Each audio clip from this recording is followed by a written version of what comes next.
Hai, Assalamualaikum warahmatullahi wabarakatuh. Bapak Ibu, izinkan saya berbagi bagaimana mengisi penilaian kinerja guru yang terintegrasi dengan platform Merdeka Mengajar. Di sini kita akan menggunakan browser dari Google Chrome. Bapak Ibu bisa menggunakan browser yang lain seperti Mozilla, Opera, dan yang lainnya. Kebetulan saya menggunakan Google Chrome. Bapak Ibu, sebelum kita masuk ke dalam aplikasi platform Merdeka Mengajar, yakinkan bahwa Bapak Ibu sudah memiliki akun Belajar ID yang aktif.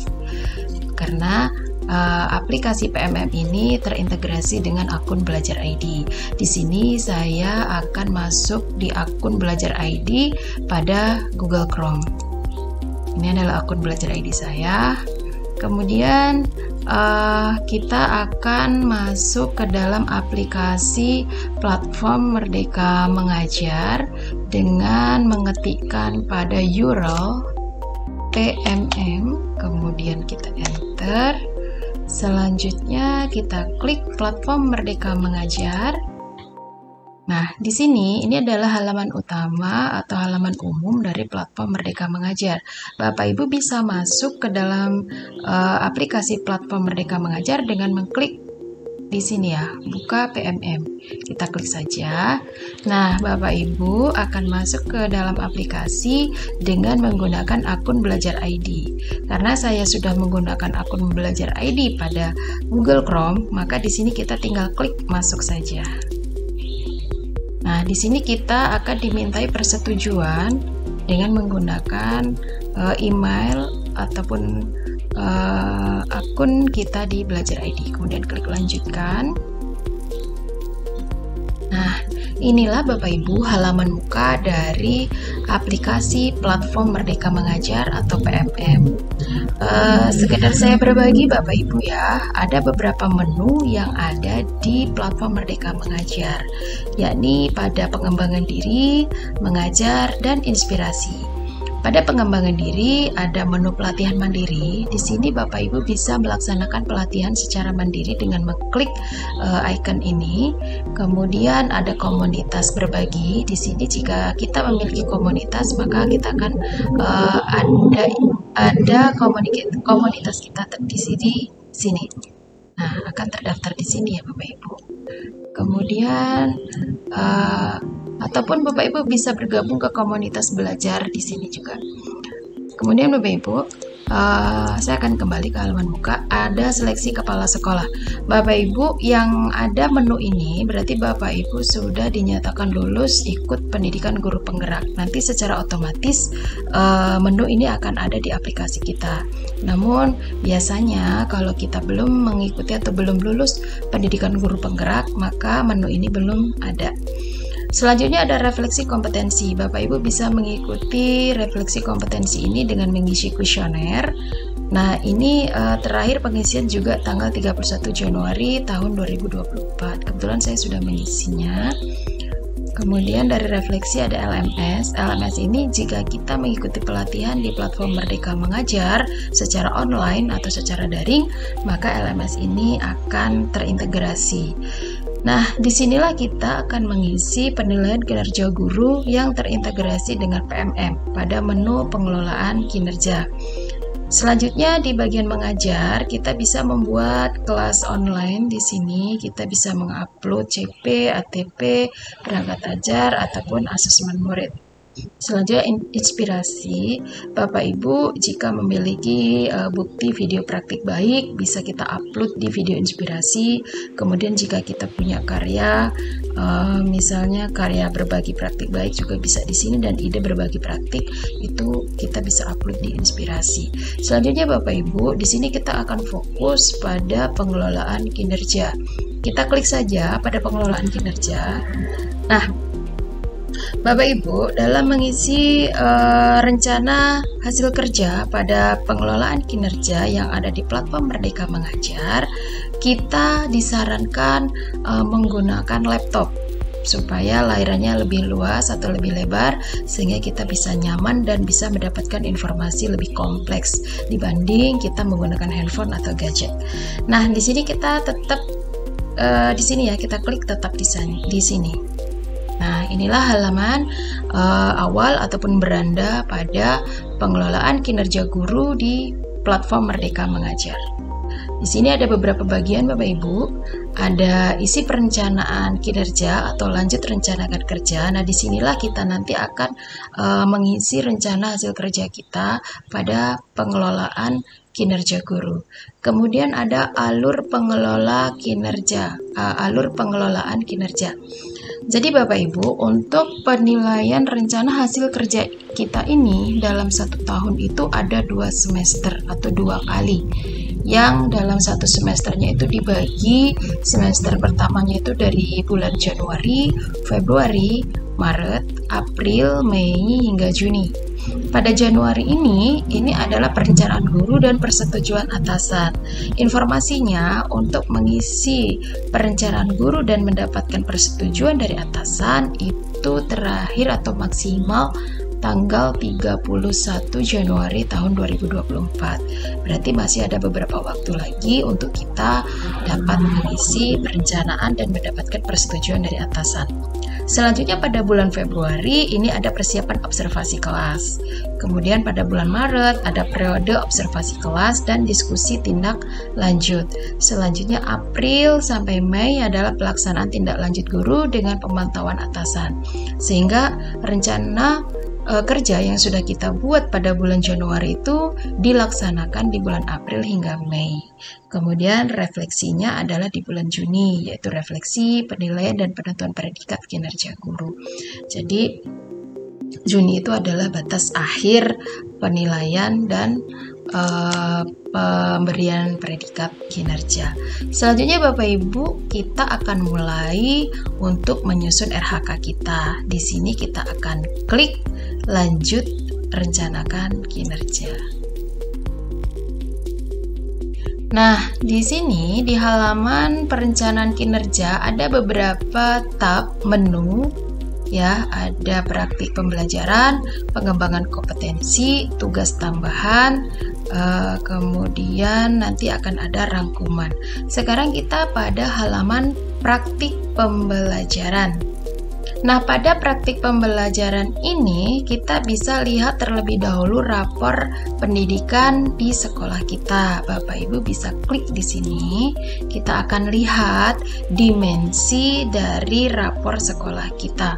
Nah, di sini ada manajemen kelas. Di sini keterangannya cukup atau berwarna kuning. Jadi pada pengelolaan kelas yang mendukung pembelajaran serta penerapan penghargaan dan sanksi secara proporsional itu masih cukup.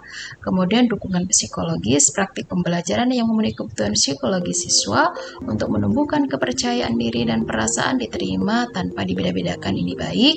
Kemudian metode pembelajaran, praktik pembelajaran interaktif yang sesuai dengan tujuan pembelajaran dan karakteristik siswa ini berwarna merah atau masih kurang. Nah, rapor pendidikan ini kita bisa ambil dari hasil asesmen siswa.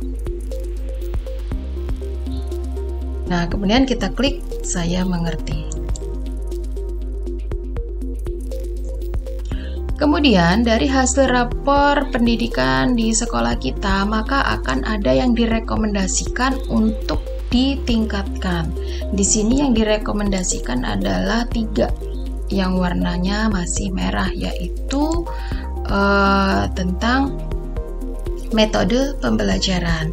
Ada aktivitas interaktif, rekomendasinya ada instruksi pembelajaran, ada instruksi yang adaptif. Untuk dimensi ini kemarin koordinator sudah membagi siapa saja yang masuk dalam dimensi aktivitas interaktif, kemudian kelompok yang masuk di instruksi pembelajaran, kemudian yang masuk pada instruksi yang adaptif. Nah, Bapak Ibu, kebetulan karena saya masuk pada kelompok aktivitas pembelajaran, ini saya klik sehingga berwarna biru. Kemudian kalau sudah kita klik, kita menuju ke sini ya Bapak Ibu ya. Kita klik ke pengembangan kompetensi. Baik, kita sudah ada di halaman pengembangan kompetensi. pada halaman pengembangan kompetensi ini, hal-hal yang Bapak Ibu, pada halaman pengembangan kompetensi ini landasannya berdasarkan Perdirjen GTK nomor 7607 garis miring B titik B1 garis miring HK titik 03 garis miring 2023. Di sini Anda diharapkan memiliki minimal 32 poin per semester untuk memenuhi ekspektasi atasan. Jika kurang, mohon didiskusikan dengan atasan Anda. Jika lebih, ekspektasi atasan akan semakin lebih baik juga. Pilihan rencana hasil kerja memiliki poin yang berbeda berdasarkan tingkat keterlibatan dan dampaknya. Nah, sebelum kita mengisi RHK atau rencana hasil kerja ini, Bapak Ibu, sebaiknya atau disarankan Bapak Ibu membaca bagaimana poin dihitung. Di sini kita akan mengetahui apa sih bukti dukung yang dibutuhkan pada RHK itu, kemudian berapa lama dibutuhkan waktunya, berapa lama dibutuhkan hari, jam, bulan, tahunnya, manakala kita memilih RHK yang ada pada pilihan ini. Nah, kita akan coba buka dulu ya Bapak Ibu ya, bagaimana poin ini dihitung. Kita tunggu sebentar. Nah, ini tentang poin di pengembangan kompetensi. Di sini ini ada tabel poin. Misal, rencana hasil kerja, meningkatnya kompetensi melalui peran sebagai peserta pelatihan mandiri sesuai model kompetensi guru, kepala sekolah, atau pengawas sekolah, yaitu satu pelatihan beserta aksi nyata setara dengan 8 poin. Jika Bapak Ibu mengikuti ini pelatihan mandiri pada platform Merdeka Mengajar misalnya, jadi mengikuti satu pelatihan beserta aksi nyatanya itu memiliki poin 8. Bukti dukungnya adalah sertifikat topik yang diterbitkan oleh PMM. Biasanya begitu ya Bapak Ibu ya. Jadi ada 8 poin. Kemudian misal melalui berperan sebagai partisipan observasi praktik pembelajaran, persiapan, pelaksanaan, dan diskusi tindak lanjut bersama rekan sejawat, itu satu observasi sebagai pelaku dan pengamat secara bergantian dengan teman sejawat kita, itu memiliki 8 poin. Bukti dukungnya adalah laporan. Ini besar ya Bapak Ibu, kita bisa melakukannya dengan teman sejawat kita. Kemudian yang 36 ya, poin 36. Meningkatnya kompetensi melalui peran sebagai penggerak komunitas belajar dengan mengadakan minimal 3 kegiatan berbagi praktik. Jika dalam durasi 1 semester kita bisa menggerakkan komunitas belajar kita di sekolah, kemudian kita bisa mengadakannya sebanyak 3 kali, maka kita akan dapat 36 poin. Nah, di mana dalam pelaksanaannya itu kita mendapatkan sertifikat. Kemudian sebagai narasumber Bapak Ibu, sebagai narasumber berbagi praktik dalam kegiatan yang terkait implementasi kurikulum Merdeka atau perencanaan berbasis data, itu satu kegiatan berdurasi 2 hingga 3 jam, itu juga 8 poin. Jadi besar ya Bapak Ibu poinnya. Ada juga yang poinnya 4, yaitu meningkatnya kompetensi melalui peran sebagai peserta berbagi praktik bagi yang diselenggarakan komunitas belajar. Durasinya 2 hingga 3 jam, itu 4, dibuktikan oleh sertifikat. Nah, di sini ada yang poin besar ya Bapak Ibu, 128. Ini grandnya. Jika Bapak Ibu mengikuti pendidikan guru penggerak ya, yang berdurasi 3 hingga 6 bulan, itu memiliki poin sebanyak 128 poin yang dibuktikan dengan sertifikat kelulusan guru penggerak. Nah, ini bisa masuk sertifikat ini bagi teman-teman yang ada di angkatan 9, 10 sampai ke atas. Jadi yang 1 sampai 8 tidak bisa dimasukkan ke sini. Nah, ini beberapa informasi yang bisa kita gali atau kita baca pada poin pengembangan kompetensi ini, bisa Bapak Ibu baca secara tuntas ya.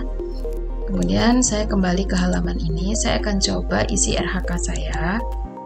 Jadi misal saya memilih menjadi partisipan kegiatan seminar, kemudian saya memilih juga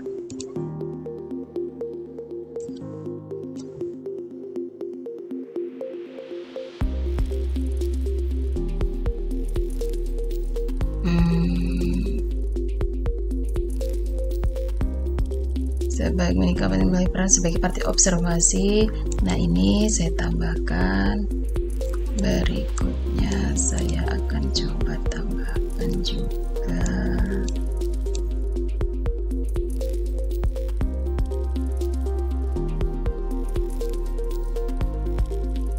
ya, pelatihan mandiri misalnya di PMM saya juga bisa tambahkan.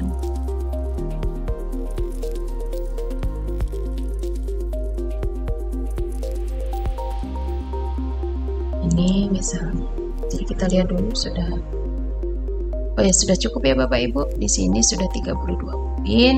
Kemudian kita ke tugas tambahan lain. Bapak Ibu, pada tugas tambahan di sini Bapak Ibu bisa mengisikan tugas tambahan yang sudah diberikan oleh sekolah. Misal menjadi wali kelas, menjadi wakil kepala sekolah, menjadi kepala program keahlian, menjadi kepala perpustakaan, kepala laboratorium, kepala bengkel, unit produksi. Kemudian Bapak Ibu juga membimbing siswa khusus atau siswa inklusif yang dibuktikan dengan SK. Kemudian kita juga bisa diberi tugas tambahan sebagai wali kelas, guru piket, pembina OSIS, pembimbing ekskul, menjadi koordinator dari pengembangan keprofesian berkelanjutan, menjadi koordinator penilai kinerja guru, menjadi tim penilai kinerja guru, dan masih banyak lagi. Bapak Ibu bisa memilih atau di scroll ke bawah ya Bapak Ibu ya. Banyak pilihan di sini. Misalnya Bapak Ibu di sini diberi tugas pada meningkatnya kinerja satuan pendidikan melalui pelaksanaan tugas tambahan sebagai penilaian kinerja guru. Bapak Ibu bisa klik di sini. Nah, dibuktikan dengan SK dan laporan kegiatan. Berikutnya bisa juga Bapak Ibu menambahkan menjadi kepala program misalnya. Bapak Ibu bisa tambahkan di sini. Jadi untuk mengisi tugas tambahan ini boleh diisi lebih dari 1, 2, 3 sesuai dengan SK yang Bapak Ibu miliki.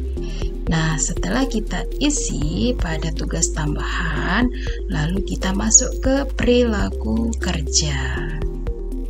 Jadi di sini ini kita diminta fokus pada peningkatan diri di tahun ini. Ada 7 aspek yang perlu difokuskan, yaitu ada orientasi pelayanan. Misal saya memilih memahami kebutuhan peserta didik dan berusaha memenuhinya. Misalnya saya pilih ada beberapa pilihan ya Bapak Ibu ya, indikator perilaku yang bisa kita tingkatkan. Memahami kebutuhan peserta didik dan berusaha memenuhinya. Ada bersifat ramah kepada peserta didik dan orang tua tanpa membeda-bedakan, cekatan dalam bekerja, solutif dalam mengatasi permasalahan pembelajaran, dan dapat dihandalkan oleh peserta didik, orang tua maupun rekan sejawat. Kemudian melakukan perbaikan terus-menerus terhadap kompetensi dan perilaku kerja. Ini boleh kita pilih salah satu, misal kita pilih yang ini dulu, bersifat ramah kepada peserta didik. Perwujudannya seperti apa? Kalau kita ingin memfokuskan diri kita ke arah indikator perilaku, misalnya mengucapkan salam dan sapa dengan sikap ramah, ini bisa. Kemudian akuntabel, pada aspek akuntabel, misalnya saya memanfaatkan sumber daya satuan pendidikan dengan bertanggung jawab, efektif dan efisien. Ini bisa kita pilih ya Bapak Ibu. Kemudian perwujudannya bagaimana? Perwujudannya misal memanfaatkan fasilitas pembelajaran sesuai dengan peruntukannya gitu. Kemudian melaksanakan tugas dengan kualitas terbaik pada sisi kompeten. Berarti perwujudannya melaksanakan rencana kerja anggaran sesuai target yang ditetapkan. Kemudian harmonis, pada aspek harmonis mampu membangun lingkungan pembelajaran yang kondusif. Jadi wujudnya adalah berinteraksi dengan rekan kerja, atasan, peserta didik, dan masyarakat. dunia kerja, sopan santun, menjunjung tinggi etika. Kalau aspek loyal, menjaga nama baik satuan pendidikan sesama guru dan peserta didik dimanapun berada. Perwujudannya, bersikap dan berperilaku yang melindungi nama baik serta citra pendidikan, satuan pendidikan. Pada aspek adaptif, saya memilih terus berinovasi dan mengembangkan kreativitas untuk memajukan satuan pendidikan, yaitu membuat inovasi yang mendukung tujuan satuan pendidikan secara konsisten. Kemudian kolaboratif, ini adalah aspek terakhir, menggerakkan pemanfaatan sumber daya satuan pendidikan untuk mencapai visi dan misi satuan pendidikan. Wujudnya membangun komunikasi yang efektif dalam berkomunikasi dengan peserta didik, rekan sejawat, dan masyarakat atau dunia kerja.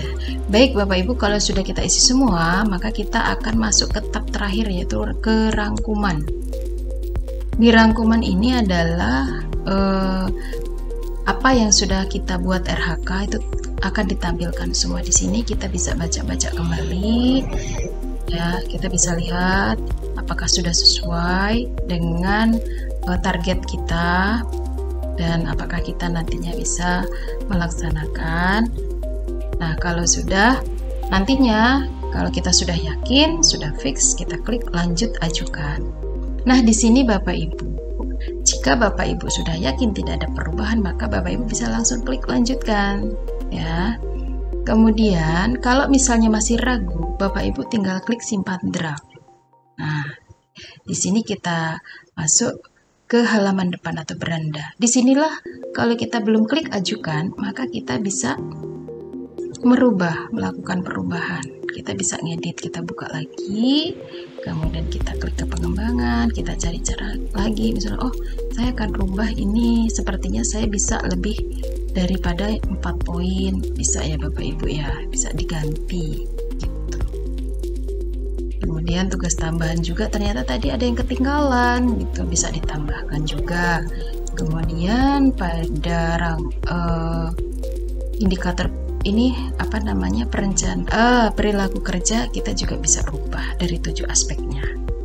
Oke, sampai di sini Bapak Ibu, semoga nanti bisa mengisi sesuai dengan target dari Bapak Ibu, dan Bapak Ibu bisa melaksanakan target tersebut dengan baik, dan semoga kita bisa mendapatkan predikat di atas ekspektasi. Semangat Bapak Ibu semuanya, selamat mengerjakan. Assalamualaikum warahmatullahi wabarakatuh.